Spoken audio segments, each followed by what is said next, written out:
చెప్తున్నా, నాకైతే మస్తు అంటే మస్తు అనిపించింది. ఎందుకంటే హైదరాబాద్ లో బిర్యానీ హైదరాబాద్ లో అన్న ఒక్క నిమిషం చెప్తా.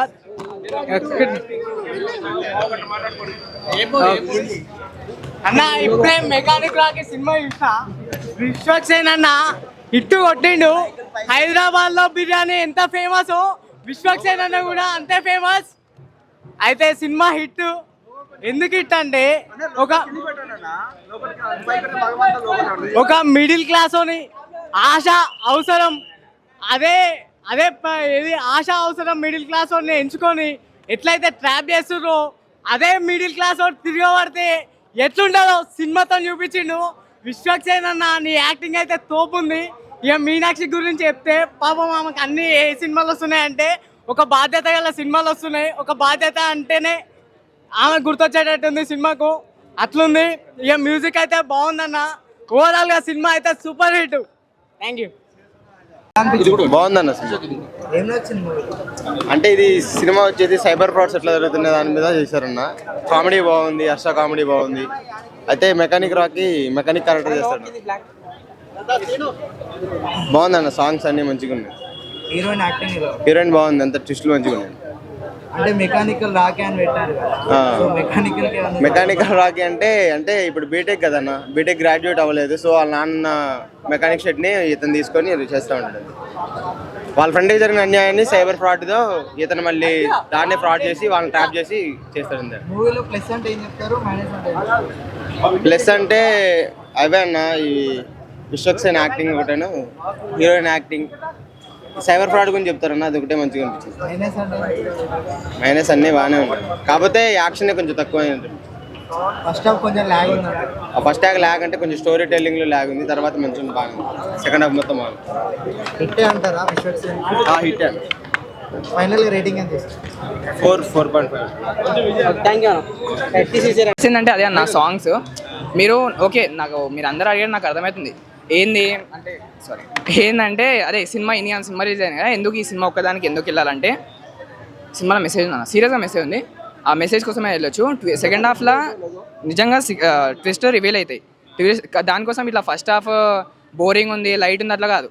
మనకి సెకండ్ హాఫ్లో మనకి ఏంది ట్విస్ట్ రివీల్ చేయాలంటే ఫస్ట్ ఆఫ్ ఆల్ మనకి ఫస్ట్ హాఫ్లో స్టోరీ బిల్డ్ కావాలి కదా, అట్లా అని చెప్పి హైలైట్స్ ఏంటంటే అందరు యాక్టింగ్ బాగా చేసి, మీనాక్షి చౌదరి, ఆమె ఇంకొక మా పేరు గుర్తులేదు సారీ, విశ్వకన్న, అందరు బాగా చేసినారు. బ్యాక్గ్రౌండ్ స్టోరీ అయితే పగిలిపోయింది అసలు నిజంగా. ఫైట్స్ సీరియస్గా వర్త్ అంటున్నా కదా. కళ్ళు మూసుకొని టికెట్లు బుక్ చేసుకోవాలి అంటే నిజంగా బాగుంది, సీరియస్గా బాగుంది. విశ్వకన్న ఈసారి ఇటు కొట్టేసి మళ్ళా. Right, thank you. చెప్పండి. అన్న మెకానిక్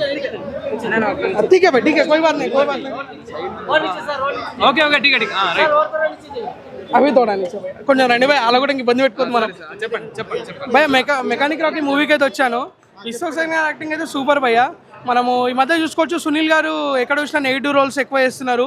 దీంట్లో కూడా పర్ఫార్మెన్స్ మస్తుంది భయ్య. సునీల్ గారిది మళ్ళీ ఇంకో సినిమా చెప్పుకోవచ్చు అని చెప్పొచ్చు. మనం రీసెంట్గా చూసిన అన్ని విలన్ క్యారెక్టర్లో ఇది కూడా one of the best villain character. Meenakshi Chaudhary కానీ, శ్రీనిధి కానీ ట్విస్టులు బాగున్నాయి, ఫాదర్ సెంటిమెంట్ ఉంది. ఇప్పుడు మనకు నార్మల్గా హైదరాబాద్లో హైడ్రా గురించి ఎలా ఉన్నదో వీళ్ళ మెకానిక్ షెడ్ అలా కొడితే దానికి సంబంధించిన బ్యాక్గ్రౌండ్లోనే సినిమా అంతా నడుస్తూ ఉంటుంది. ఆ షెడ్ని వాడు హీరో ఎలా కాపాడుకునేది మూవీ భయ్య. ల్యాగ్ అంటే భయ్య సాంగ్స్ ఎక్కడ రావాలో అక్కడ రాలేదు, సీన్లు ఎక్కడ రావాలో అక్కడ కొంచెం రాలేదు. డైరెక్టర్ అదొక చిన్న విషయంలో డిసప్పాయింట్ చేసినారు అనుకోవచ్చు. బీజిఎం సాంగ్స్ అయితే నెక్స్ట్ లెవెల్, కాకపోతే అది ప్రాపర్ స్క్రీన్ ప్లే రాలేదు అనుకుంటున్నాను. ఫస్ట్ హాఫ్ కొంచెం ఓవర్ ఉంది అని చెప్పేసి మాట్లాడుతున్నారు. ఇక ఫస్ట్ హాఫ్ అంటే మీకు తెలిసిన ప్రతి సినిమాలో ఫస్ట్ హాఫ్ ఏదో వేస్తాడు, చేద్దాం అనుకుంటాడు. సెకండ్ హాఫ్ లోనే సినిమా అంతా కనిపించేది. సో సెకండ్ హాఫ్ లోనే ఉంది భయ్య సినిమా. సారీ, సాంగ్స్ బాగున్నాయి అన్న, సాంగ్స్ బాగున్నాయి. సినిమాలో హైలైట్ అంటే సెంటిమెంట్ అన్న. ఒక మిడిల్ క్లాస్ ఫ్యామిలీ, వాళ్ళ ఫ్యామిలీ ఎంత డీప్ సిచ్యువేషన్ నుంచి పైకి తీసుకురాగలిగితే సినిమా అన్న. స్టోరీ ఎలా అనిపించింది ఓవరాల్గా? స్టోరీ ఓకే అన్న. ఇప్పుడు నార్మల్గా విశ్వక్సేన్ స్టోరీ ఎంచుకోవడంలో చాలా చూసుకొని ఎంచుకుంటాడు. దాంట్లో వన్ ఆఫ్ ది స్టోరీ ఇది కూడా అని చెప్పుకోవచ్చు. మెకానిక్ ఇద్దరు హీరోలు పర్ఫార్మెన్స్ బాగుందన్న. మీనాక్షి చౌదరి సెంటిమెంట్ పరంగా చూసుకోవచ్చు, శ్రీనిధి గారి వాళ్ళ ట్విస్ట్ కానీ చాలా వేరే లెవెల్ అన్న, బాగుంది.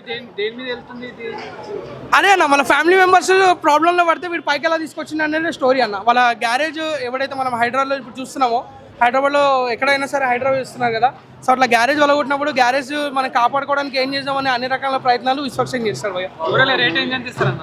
3 అన్న, 5 of 3. Thank you.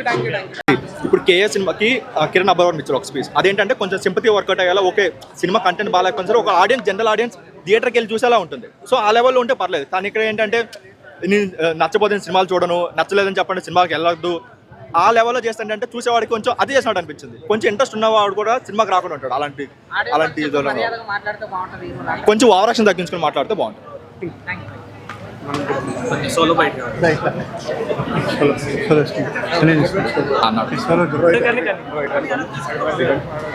కొంచెం అబౌవ్ ఎవరేజ్ అనిపించింది అన్న, పర్లేదు. కాకపోతే హీరో గారు ఏదైతే స్టేజ్ మీద కూర్చొని ఒక ఓవర్ యాక్షన్ చేశారో అంత ఓవర్ యాక్షన్ తగ్గట్టు అయితే సినిమా లేదు. ఓకే సెకండ్ హాఫ్ వాళ్ళు అయితే నమ్ముకున్నారో ఆ నమ్ముకున్న దానికి అయితే న్యాయం చేశారు ఆ last 1 hour. And first starting 90 minutes అయితే కంప్లీట్గా ప్రెడిక్టబుల్. అసలు చూసే ఆడియన్స్ కూడా ఎందుకు వచ్చాం, ఈ సినిమాకి ఎందుకు వచ్చాం, ఎందుకు వీళ్ళు నమ్మి తీశారు. ఇప్పుడు విశ్వక్సేన్ గారు అయితే తన ప్రీవియస్ మూవీస్ తీసుకుంటే ఎంతో కొంత కంటెంట్ ఉంటుంది, మరి అంత వరస్ట్ అయితే లేదు. తన స్టేజ్ మీద ఓవర్ యాక్షన్ చేయొచ్చు కానీ సినిమాలో ఎంతో కొంత కంటెంట్ ఉంటుంది. కానీ 90 minutes అసలు ఏం కంటెంట్ అసలు ఏం లేకుండా ఒక ఫ్లాట్గా ప్రెడిక్టబుల్గా తీసుకెళ్ళిపోయి డిసప్పాయింట్ చేశాను అనిపించింది. కాకపోతే ఏంటంటే సెకండ్ హాఫ్లో స్టార్టింగ్లో వచ్చే ఒక ట్విస్ట్ వల్ల కంప్లీట్గా ఒక ఒపీనియన్ చేంజ్ అయిపోతుంది. ఓకే ఓ మంచి ఇష్యూ తీసుకున్నారు, మంచి సాల్వ్ చేస్తున్నారు అని తీసుకున్నారు. అక్కడ నుంచి వచ్చే ఒక 2-3 ట్విస్టులు కూడా చాలా బాగున్నాయి. కాకపోతే ఏంటంటే రెగ్యులర్గా చూసే ఆడియన్స్కి ఏంటంటే ఇవి ఆల్రెడీ నేను చూసిన ట్విస్ట్లే కదా, ఆ రివీల్ చేసే విధానం కూడా అంత బాగా అనిపించలేదు. ఇంకొంచెం గ్రిప్పింగ్గా ఇంకొంచెం మంచిగా ఫన్నీగా తీసుకొని ఎగ్జిక్యూట్ చేస్తుంటే బాగుండేది. 2.5 to 3 వచ్చింది. అన్న మెకానిక్ రాక్ సినిమా చూస్తే మాత్రం దద్దరిల్లిపోయింది.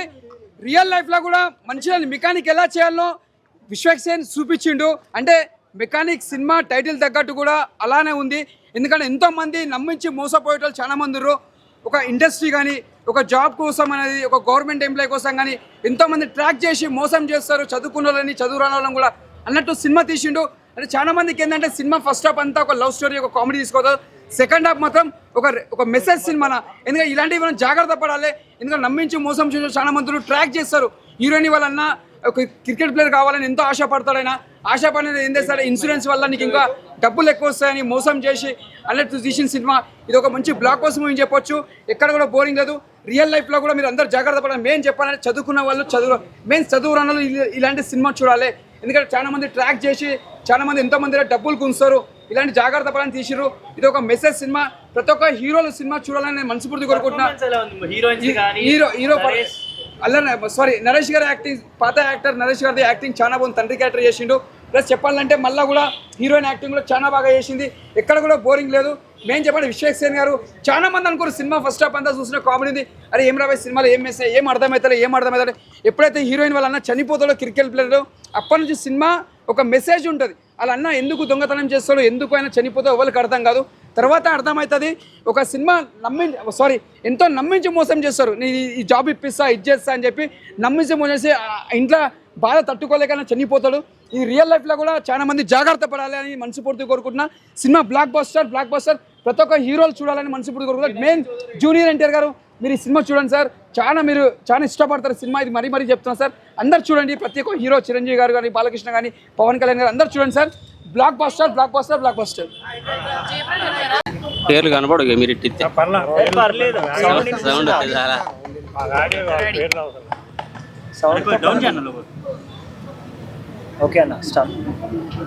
మీరు అడిగితే మెకానిక్ రాకి సినిమా ఎలా ఉందండి? మెకానిక్ రాకి హైదరాబాద్లో మెకానిక్లు చూసారా, బండి రిపేర్ చేసిన తర్వాత కుర్రాళ్ళు తీసుకుని పోతా ఉంటారు సర్రా అని. ఏదా బిఎండబ్ల్యూ కూడా ఈ రోడ్డు జరిపోవు కదా. ఆ రోడ్డు జరిపినప్పుడు ఏంటి, ఘాట్ రోడ్లు ఉన్నప్పుడు లేదంటే స్పీడ్ బ్రేకర్లు వచ్చినప్పుడు వాళ్ళు పాపం వేసుకొని బిఎండబ్ల్యూకి ఏమో గేర్లు ఉండమంటారు కదా. నిజంగానే సినిమాలు కూడా పెట్టాం బిఎండబ్ల్యూ గేర్లు ఉండవట. మరి ఏమన్నా ఆన్లైన్లో ఇంటిస్తే పోతుంటేమో అది అని సిరి అనగానే పోతే కావచ్చు. ఆ టైపులో వాళ్ళు ఇచ్చే సౌండ్లు మెకానిక్ రాకి చూపించాడు. నాకు చిరంజీవి అనే గుర్తొస్తాడు. మెకానిక్ అల్లులాగా అటుపోతాను నేను. మెకానిక్ అని పేరు పెట్టుకున్నందుకు ఆ రేంజ్లో ఏమైనా ఉంటుంది అనుకున్నాను. ఆ సినిమా వేరు, ఈ సినిమా వేరు భయ్య. ఇంటర్వెల్ బిఫోర్ హ్యాపీగా వైవాహర్షవనుడు హ్యాపీగా నవ్వుకుంటూ సినిమా చూడొచ్చు. ఫుల్ ఎంటర్టైన్మెంట్ అనమాట. మంచి కామెడీ అనిపించేది. ఇంటర్వెల్ తర్వాత వచ్చే ట్విస్టులు కానీ, ఇద్దరు హీరోయిన్లు ఇచ్చే పెర్ఫార్మెన్స్ కానీ సూపర్ అనిపించేది. మీనాక్షి చౌదరిని చూడాలనుకుంటే హ్యాపీగా మంచి సెంటిమెంట్, హ్యాపీగా చిన్న లవ్ స్టోరీ ఉంది, క్యూట్గా అనిపించేది, చాలా బాగున్నది. అలాగే ఇంకో హీరోయిన్ ఉన్నది, ఆమె ఇక ఇది బిజినెస్ మ్యాన్ సినిమాలో నాజర్ ఒక డైలాగ్ కొడతారు, మహేష్ బాబుని ముందు పెట్టుకొని కత్తి ఉంటేనా పీక నరికేస్తా అని చెప్పేసి అంత కోపం వచ్చిందనమాట. ఆమె చేసే కొన్ని సీన్స్లలో ఆమె కొట్టే డైలాగులు, ఆమె ఇచ్చే యాక్టింగ్ చూస్తుంటే అంత కోపం వస్తుందన్నమాట. అంత మోసం చేస్తా, అంత దారుణంగా మోసం చేస్తా ఒక హీరోని, ఒక మెకానిక్ అనే ఫీలింగ్ కలిగింది. ఇక సెకండ్ హాఫ్లో ఆ బీజిఎం కానీ, ఆ ట్విస్ట్ కానీ, ఎవ్రీ 10 minutesకి వచ్చే ట్విస్ట్ కానీ సూపర్. క్లైమాక్స్ అయితే రచ్చ మెకానిక్ రాకి ఎర్రగా తీసిండు, రచ్చ చేశాడు. ఎవడైతే లాగ్ అంటున్నారో వాడు నిద్రపోయి ఉంటాడు, వాడిని లాగిపెట్టి తన్నారని నేను ఖచ్చితంగా కోరుకుంటున్నాను. సోషల్ మీడియా ద్వారా కోరుకుంటున్నాను. ఎవడైనా మీకు చెప్పినా కానీ వాడిని ఎంబడే స్పాట్లో ఒకటి పీక్ పడేయండి. ఇక విశ్వక్సేన్ విషయానికి వచ్చేస్తే ఫ్యూచర్లో నువ్వే రాసుకున్నావు తెలిసి నువ్వే రాసుకో, ఇంకా నువ్వే డైరెక్షన్ చేసుకుంటే ఇంకా చాలా బాగుంటుందని కోరుకుంటున్నాను. ఇద్దరు పెన్ బాగుంది, బీజిఎం బాగుంది, క్లైమాక్స్ బాగుంది. ఆఫ్టర్ ఇంటర్వెల్ అయితే రచ్చ interval before only just comedy అన్నమాట. సూపర్గా ఉంది. మూవీ అయితే చాలా బాగా నచ్చింది అయ్యా. మెకానిక్ రాకీగా రచ్చ చేసిండు, సక్సెస్ అయ్యిండు, ఖచ్చితంగా సక్సెస్ అయ్యిండు అని చెప్పగలుగుతాను. ఎందుకంటే పెద్దోడు అనేవి లేదు, మోసం చేయడానికి చేస్తుడు చేస్తూనే ఉంటాడు, హ్యాక్ చేస్తుంటాడు. వాడు మోసం చేసే విషయాల్లో పెద్దోడైనా ఎవడైనా మోసపోతాడు. పెద్దోళ్ళు మోసం చేసినప్పుడు పెద్ద బ్యాంకులు మోసపోయలేదా? ఆ బ్యాంకులు మోసపోయినంటే గవర్నమెంట్ కూడా మోసపోయిందా? సో ఇక్కడ పెద్దోడు ఏం లేదనమాట. సచ్చారని చెప్పి ఇన్సూరెన్స్లో వస్తాయని చెప్పి చిన్న మెసేజ్ ఉన్నది, అది చూడాలి ఖచ్చితంగా. చూసుకుంటే పెద్దోడైనా నిద్రలోంచి మేల్కొని ఆ మోసం చేసే వాళ్ళని కనిపెట్టగలరు, జాగ్రత్తగా ఉండగలరు. ఖచ్చితంగా మెకానిక్ రాకి చూడాలి. చాలా బాగుంది. Thank you very much. Total rating ఎంత ఇస్తారు? 3+ ఇస్తాను. చాలా బాగుంది. Thank you.